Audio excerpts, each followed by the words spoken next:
Our trouble started with the best of intentions. If you remember from last time, my brother and I were driving across Mongolia with our friends Rosie and Jane, and the roads kept getting worse and worse, so we tried finding an easier route.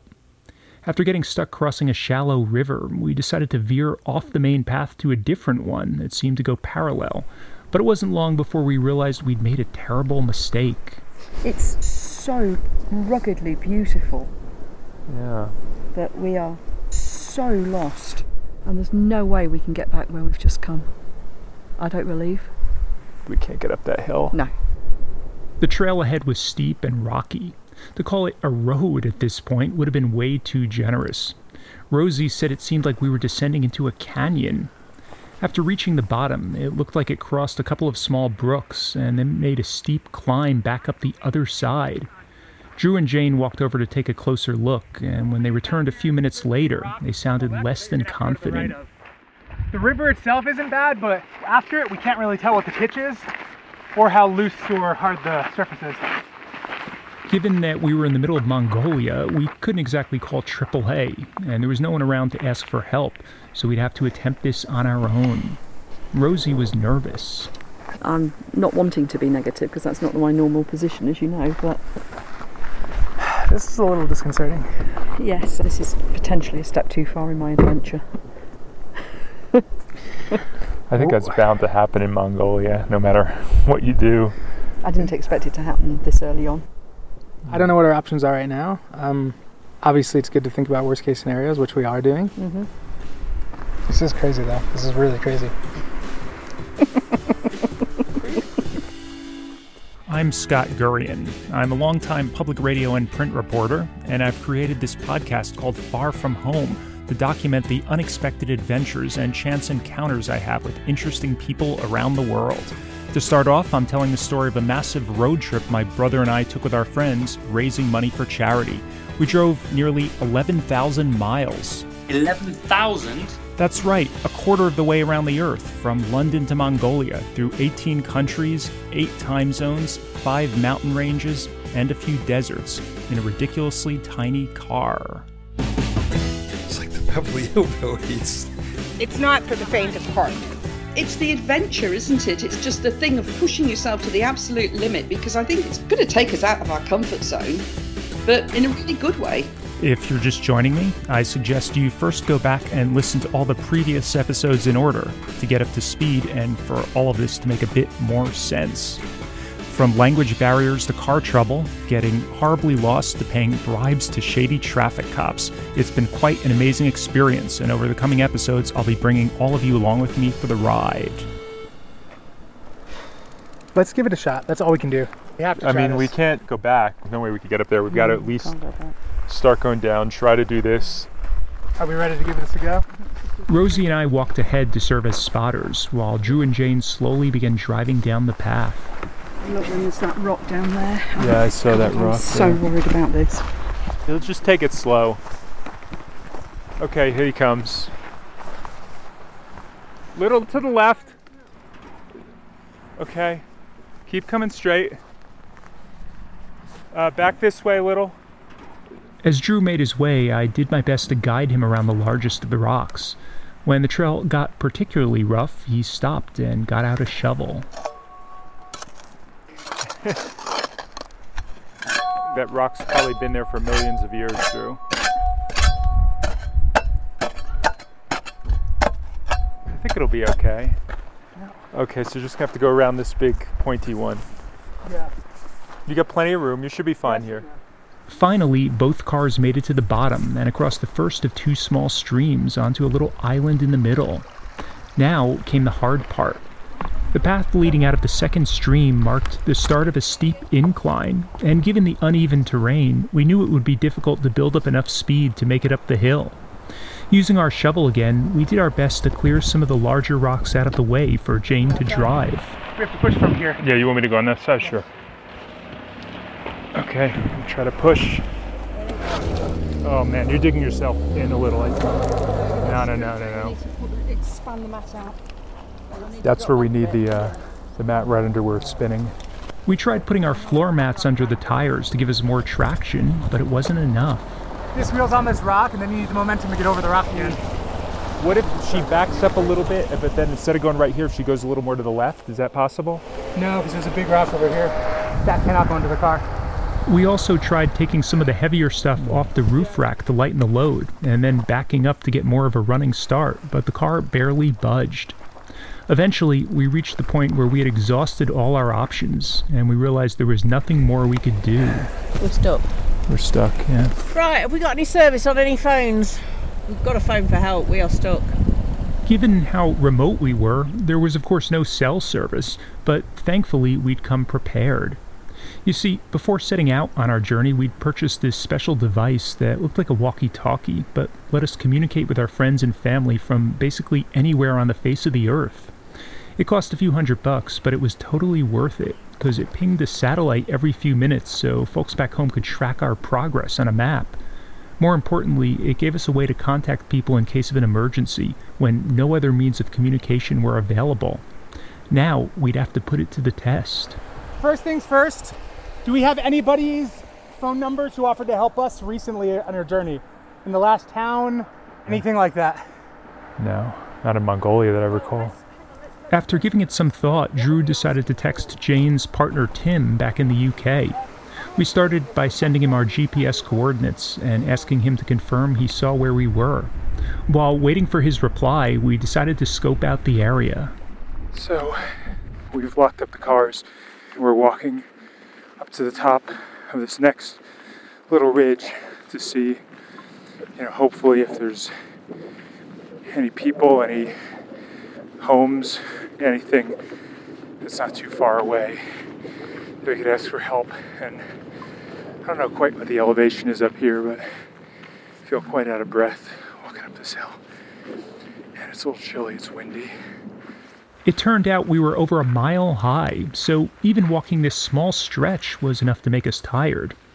Looking around from the top of the hill, the only possible sign of life we saw was a gur, or Mongolian yurt, way off in the distance on the far side of a dry lake bed. But it was just a speck on the horizon, so it was hard to tell how far it was. And even if we could manage to walk all the way there were no guarantees we'd find anyone home.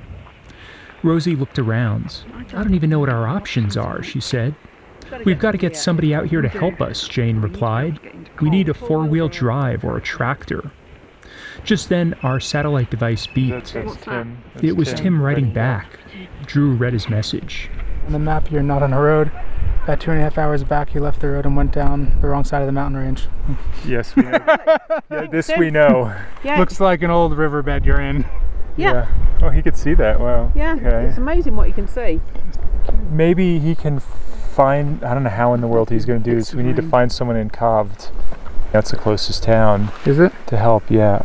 Rosie suggested that maybe Tim could track down a local tow truck driver on our behalf. What number would you look Well, you for? can search on the internet. Yeah. What I'm thinking is that we need somebody who speaks English in Kov.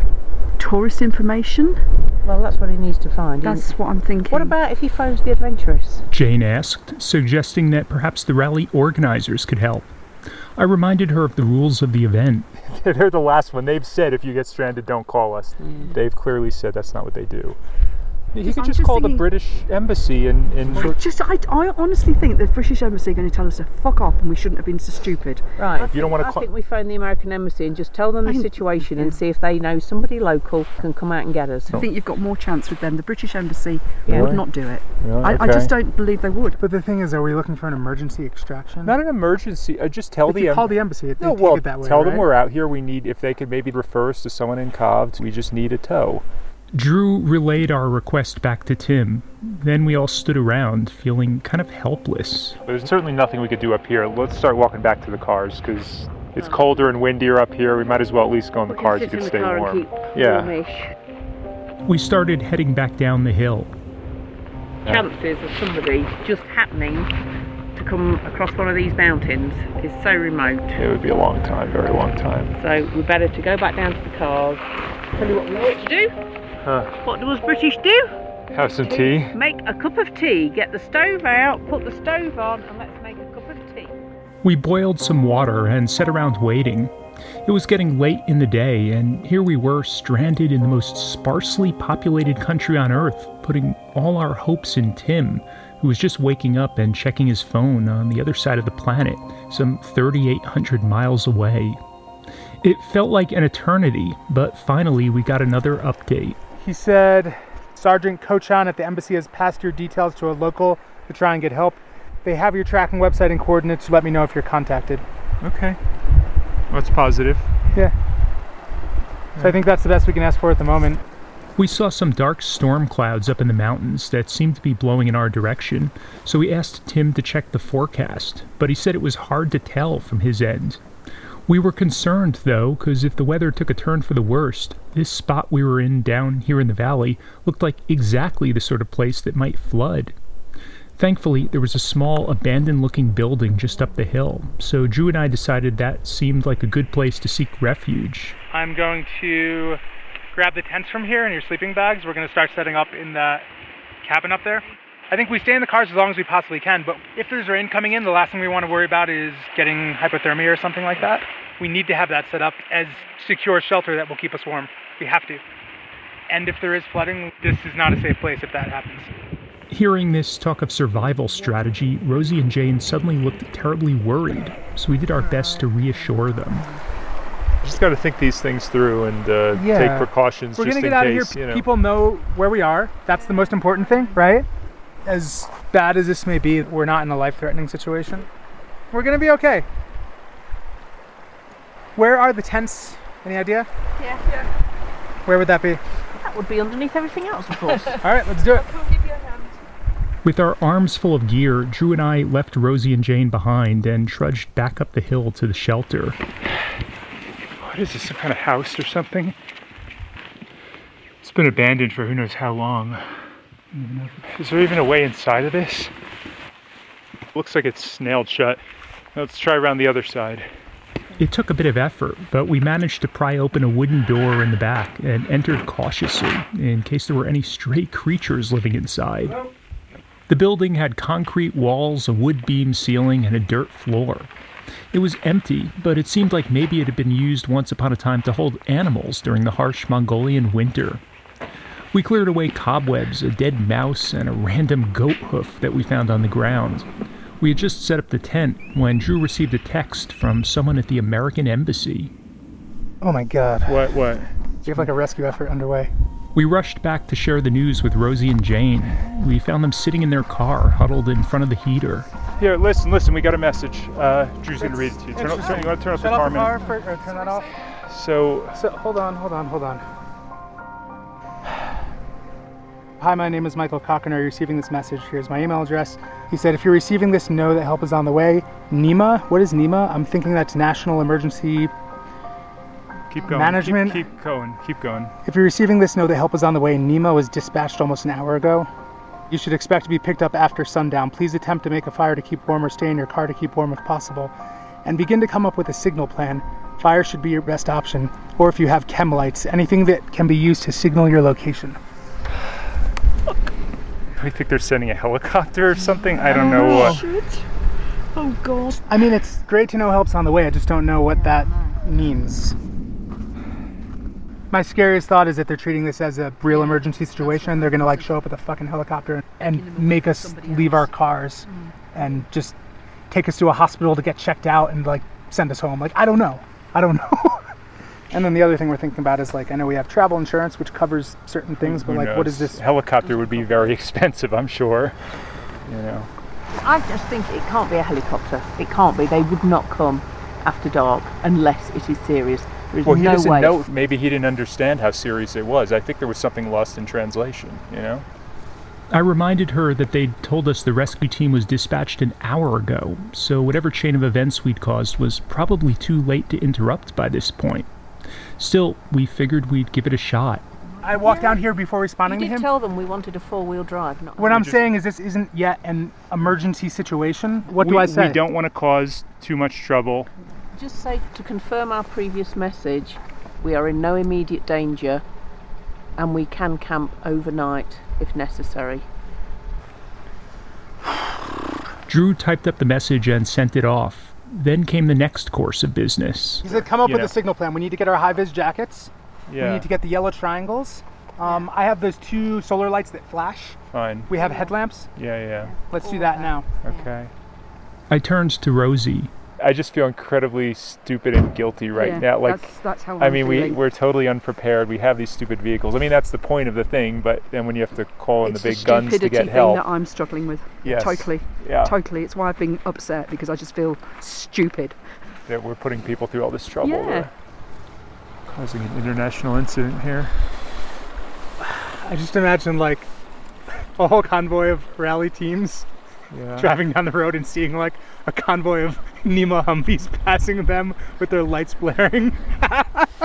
And they're coming to save our sorry asses. Yeah. We're okay. Yeah. We're not dying. If I was stuck here for more than 2 days, I would call that more of an emergency situation. Yeah. We have plenty of food. We have shelter that we found.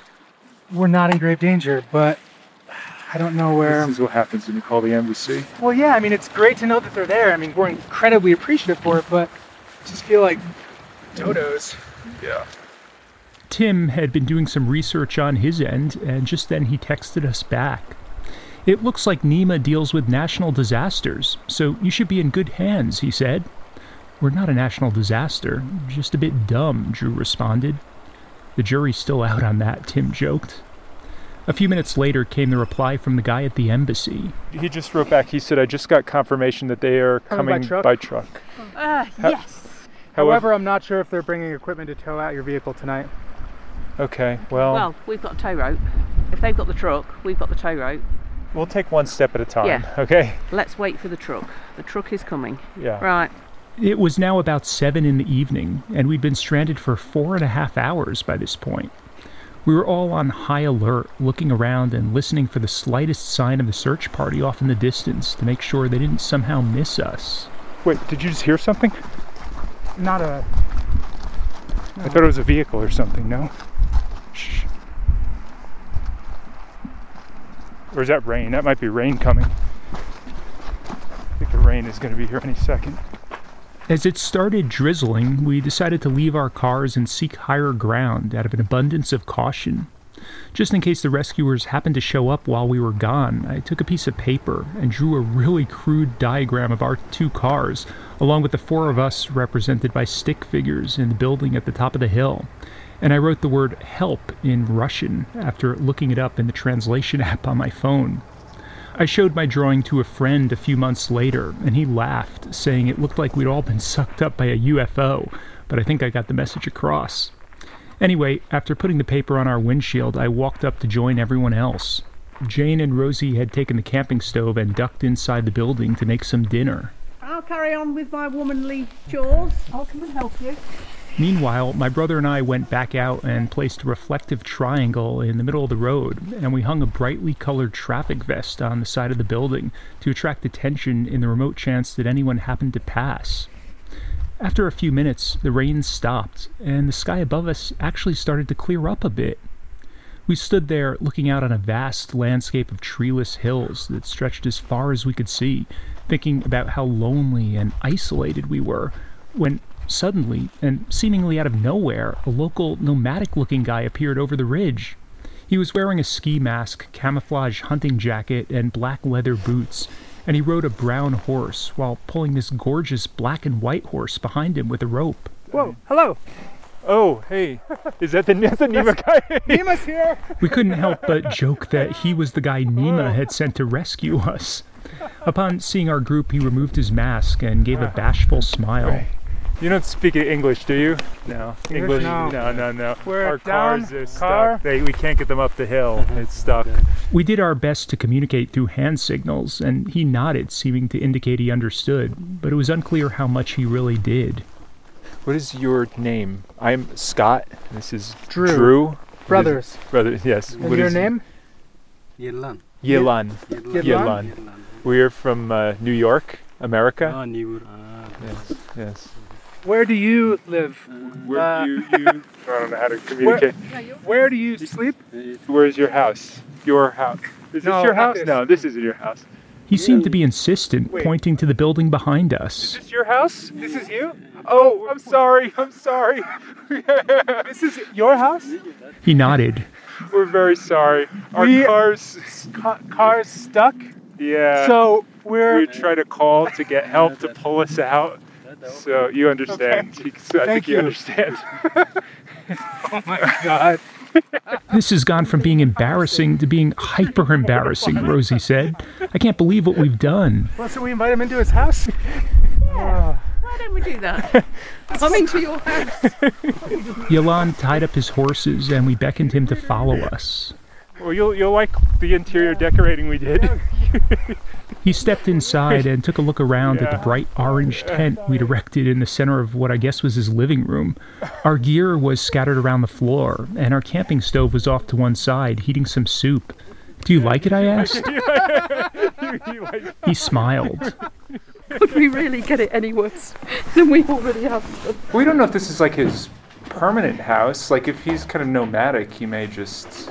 Drop in and out. Yeah, One of his houses. you know, it's more than I could say. I only have one house, you know. I feel a bit awkward now. Yes, I think we all feel a bit awkward. Thankfully, he wasn't angry with us. In fact, he seemed quite forgiving and appeared to be getting a kick out of the whole thing. We tried to make the best of the situation. We'll share some food with him. It's the least we could do. Totally. Do you want some food? We have food. Would you like some pasta? Drew offered him some potato chips. You want to just give him the bag? He deserves the whole bag. And what's the proper British etiquette if you discover you're accidentally squatting in a random stranger's house? Maybe I could make him a cup of tea. Yalan stuck around for a few minutes, snacking on some peanuts and crackers. But then, just as quickly as he had appeared, he said goodbye, got back on his horse, and whistled as he rode off into the hills, leaving the four of us alone once again. Rosie and Jane finished cooking our soup, and we were about to have dinner when the guy at the embassy texted us. We just got a message. He says the rescue party arrived at the coordinates, but they don't see anyone. Can you go outside with your flashlights and try to flag them? But then he wrote again. He said, sorry, I just got another call. There was a miscommunication. They are not at your coordinates yet. They're on their way still. Sorry. So it was a false alarm. We sat down and began eating, but a few minutes later we received another message. He said they're close. Can you describe the location? You look to be in a ravine below two north to south running mountain ranges. Is the river dry or flowing? Can you describe the location? Any prominent landmarks? Drew wrote back and gave some more details. We were still feeling guilty for making them go through all this trouble, so the last thing we wanted was to make them wait for us when they arrived. Hearing that the rescue team was close, we quickly wolfed down our food and cleaned our dishes. Then we took down the tent, packed up our gear, and returned to our cars so we could be ready to go the instant the NEMA guys showed up. By now, the sun had disappeared behind the mountains. We sat in our cars, eager to leave, but also feeling increasingly restless as we wondered where they were. It's been half an hour since he said that they're close. I think close in Mongolian terms is just such vast stretches of open nothingness. Close could mean who knows what. Yeah. And it's hard when you've got all these mountains and you're trying to navigate to a GPS coordinate and figure out how to get there. And I don't think all these... we're on a path. Yeah, but I don't think not all a road, these little it's- paths are mapped out very well. It's not mapped. I mean, especially if they're I'm saying if coming... he's coming from that way, we'll see tracks. If he's coming from that way, who knows where he's coming from? You know? After what seemed like forever, the guy at the embassy texted us again. He said so apparently it's a little harder to find than they realized. I've just been told they're dispatching a second team. It was nighttime now, and I wondered if the guys weren't able to find us during the day, how would they ever manage to do so after dark? The temperature started to drop, so we got out our sleeping bags to use as blankets, and we turned on the heat to stay warm. I really wish we were still back in the building in that tent right now, Drew said. We've gotten ourselves into a very, very bad situation. I mean, luckily we have a satellite communication unit that lets us send text messages. Yeah. If we didn't have that, we'd be royally screwed. Yeah. At least we have that, and We've got food, we've we got have water, food, we have water, all of that. we've got gas to run the car, to run the heat. Sure, we're not. It could be worse. It could be a lot Yeah. worse, but this is pretty bad. Adding to our concerns were our feelings of shame and embarrassment that we'd gotten ourselves into this predicament in the first place. This is a major inconvenience to any search and rescue party. I mean, God forbid there's somebody whose life is in danger right now, and we have these poor people coming to get us because we've decided to do this stupid thing that we decided to do, which is drive across Mongolia in a Nissan Micra. Yeah. Granted, that is what they do for a living. But I feel like ideally... You shouldn't put someone in that situation if you can avoid it. Well, yeah, you should do all you can to prepare and to avoid getting in this situation. Well, and then as a last resort, if you've taken all the proper steps and everything and you still need help, then the search and rescue is there. You know, we did such a half-assed job of landing ourselves in this situation. But that's the Mongol Rally. I know that, but if I were these search and rescue people or I were the Mongolian authorities or whatever, I would say, you know, this is why we shouldn't let the Mongol Rally come through our country. These idiots who have no clue what they're doing and land themselves in this trouble. And every year we got, I mean, I don't know how many teams in the past have had to call for help like this, but, I imagine quite a few. You saw how easily this happened to us today. Oh, yeah. Very quickly became out of our control, and we had to just go forward because there's no way our cars could physically make it back the way that we came. Yeah. And that's a really precarious situation. And what do you do? An hour went by, then another. It was already 10 o'clock. Now I can see that we're going to end up spending the night in the cars. I don't know. Drew felt really bad. I'm so sorry that it seemed like a good idea to me to lead us off that path. It just didn't. Don't go we seem to be getting through everything fine. Any other country would have been fine. Yeah. This is Mongolia, and it's the first time we've done it. And we're all out of our knowledge base, our comfort base, all of that sort of stuff. Please don't beat yourself up about it. After that water crossing that I sorely misjudged and got stuck in, I saw another water crossing and was like, we need to go another way around this. No, I get it. And it just seemed, we saw another path that was as much of a path as the road was on the map, and it seemed like we could... And we should have all contributed to the conversation, so, you know, we're a team and we're all to blame, or, you know, or none of us is to blame. It's just, it's one of those things. It's just crazy that... Well, when I say it's one of those things, it isn't actually, because it's completely out of the norm of one of those things. It is a completely different thing.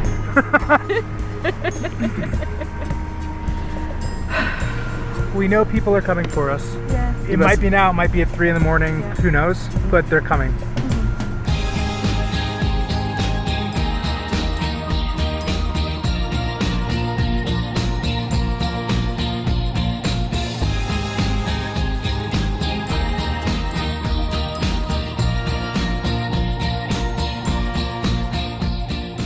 I posted some pictures on my website of the place we got stranded, that ridiculous drawing I made for the rescue team, and Yelan, the Mongolian guy we met. I've also linked to some info about the Garmin InReach, that satellite device we used, in case you want to get one yourself for an upcoming trip.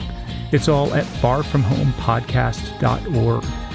While you're there, you could sign up for my newsletter to get emails whenever a new episode is released. And you could also follow the show on Facebook or Instagram, or follow me, Scott Gurian, on Twitter. Coming up next time... It's 1 in the morning. It's pitch black out. We're somewhere in the middle of Mongolia, and we've just given gas to the rescue team that came to get us because they ran out. And our string of bad luck seems to have no end. That was one of the crazier 24 hours I think I've ever had in my life. I don't know about all of you, but really that was, that was maybe the second worst 24 hours I've ever had. I had editorial assistance this time from Katie McGee, Drew Gurian, Louis Campana, Jessica Williams, and Benji Shankwitz. And I want to give a shout out, as always, to the Public Radio Exchange for behind-the-scenes technical support. If you're looking for a better way to listen to podcasts, you should check out the Radio Public app on your iPhone or Android device. They make it really easy to import your entire playlist if you're already using a different podcast listening app.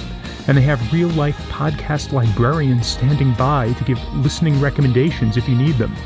Radio Public also gives podcasters like me a tiny bonus for each of their listeners who uses the app, so it's a good way to show your support for this show.